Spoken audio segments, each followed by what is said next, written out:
नवरात्रि का 7वां दिन मां दुर्गा के 7वें स्वरूप मां कालरात्रि को समर्पित है। यद्यपि उनका रूप अत्यंत भयानक है, किंतु वे अपने भक्तों को भयमुक्त करती हैं और कल्याण तथा मोक्ष का वरदान देती हैं। मां कालरात्रि का स्मरण करते ही सभी भय, संकट और दुष्ट शक्तियों का नाश हो जाता है। कथा का प्रारंभ प्राचीन समय में असुरों का आतंक बहुत बढ़ गया था। शुंभ और निशुंभ नामक असुर भाइयों ने तीनों लोकों पर अधिकार कर लिया था। उनका सेनापति था रक्तबीज। उसे ऐसा वरदान मिला था कि उसके शरीर से गिरी हर रक्त की बूंद से एक नया रक्तबीज उत्पन्न हो जाता। देवता, ऋषि और मनुष्य सभी उसके अत्याचार से पीड़ित थे। सभी देवता हिमालय पर्वत पर पहुंचे और माता दुर्गा से प्रार्थना की, हे जगत जननी, हम आपकी शरण में आए हैं। अधर्म का साम्राज्य फैल चुका है, कृपा करके हमारी रक्षा कीजिए। मां का भयानक रूप देवताओं की प्रार्थना सुनकर माता ने एक भीषण स्वरूप धारण किया। यह स्वरूप ही कालरात्रि के नाम से विख्यात हुआ। उनका शरीर पूर्णतः काला था। लाल अग्नि के समान उनकी आंखें जल रही थीं। बिखरे हुए केश, सांसों से निकलती अग्निज्वालाएं और गधे पर उनका आरूढ़ होना सब मिलकर उन्हें अत्यंत विकराल बनाता था।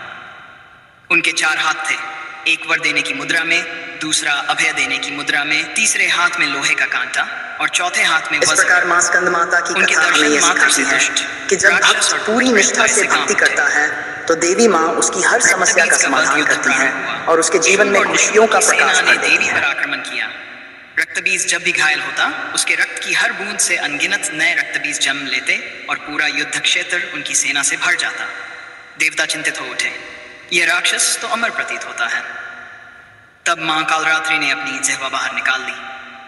जब भी उन्होंने रक्तबीज को घायल किया, उसकी हर रक्त की बूंद को अपनी जिह्वा से पी लिया। इस प्रकार नए रक्तबीज उत्पन्न होना बंद हो गए। अंततः देवी ने रक्तबीज का संहार कर दिया। तीनों लोग पुनः भयमुक्त हो गए और देवताओं ने माता का जयकार किया।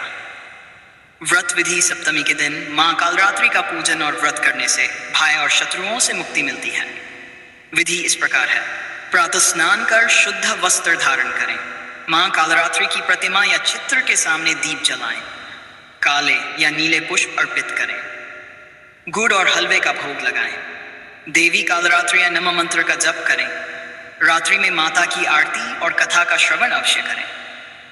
व्रत का महत्व, इस व्रत से सभी प्रकार के भय और संकट नष्ट होते हैं। साधक को शक्ति, साहस और सिद्धि की प्राप्ति होती है। जीवन में शत्रु पर विजय मिलती है और उन्नति का मार्ग खुलता है।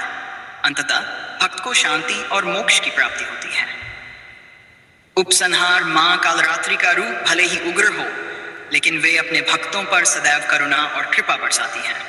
सप्तमी के दिन उनका पूजन करने से जीवन का अंधकार दूर होता है और भक्त को दिव्य प्रकाश, निर्भयता और कल्याण प्राप्त होता है।